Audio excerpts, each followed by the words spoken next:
গাছ লাগানো আমার শখ। আমি বাগানও করেছি, মালটা বাগান আছে আমার, আম বাগান তো ছিলই। এখন উন্নত মানের গৌরমতি আমেরও চাষ আমি করছি। এটা ছাদে আমার শখের জন্য লাগিয়েছি এবং আমি চেষ্টা করছিলাম যে এই ভ্যারাইটিটা লাগিয়ে এখানে হয় কিনা সফল। আমি সফল। এই ভ্যারাইটি মালদার এই ক্লাইমেটেই হওয়া সম্ভব। যেগুলো বেকার ছেলে যারা ঘুরে বেড়ায়, 10 কাঠা 15 কাঠা মাটি পড়ে আছে বাড়ির পাশে, এই জাত লাগালে এই জাত মালদায় বিক্রি হবে, বাইরেও বিক্রি হতে পারে। যে কেউ যদি বাণিজ্যিকভাবে এটা লাগায় বাইরেও বিক্রি করতে পারে। জাতটা সব থেকে বড় গুণ হলো এটা টেকসই। দার্জিলিং কমলা লেবু আমরা কি দেখি 2-3 দিনে পচে যায়। এ পচে না, 1 মাসও যদি আপনি ফ্রিজে রাখেন 1 মাসও থাকবে। এ সহজে পচে না, খুব ভালো জাত।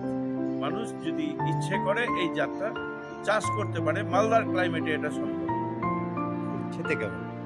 খেতে টক মিষ্টি, এত টক না যে খাওয়া যায় না। সাইজও খুব ভালো। এখন তো খেয়ে দেখলেন, আপনারাও খেয়ে দেখলেন, এটা খাওয়া যায়, ফেলে দেওয়ার মতো না। টক মিষ্টি আছে, একদম টক না, মিষ্টত্বও আছে, টকও আছে।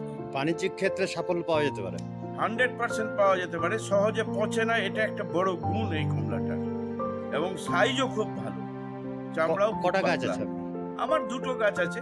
এটা আমি জাস্ট ছাদে শখে লাগিয়েছি, কিন্তু কেউ যদি চাষ করতে চায় এটার বাগান করতে পারে। কতটার মতো ফলন হয়েছে দুটো গাছ মিলিয়ে? এই 2টো গাছ থেকে মোটামুটি 100 ফলন ছিল, এখন 100 মতো আছে, কিছু ঝরে গেছে।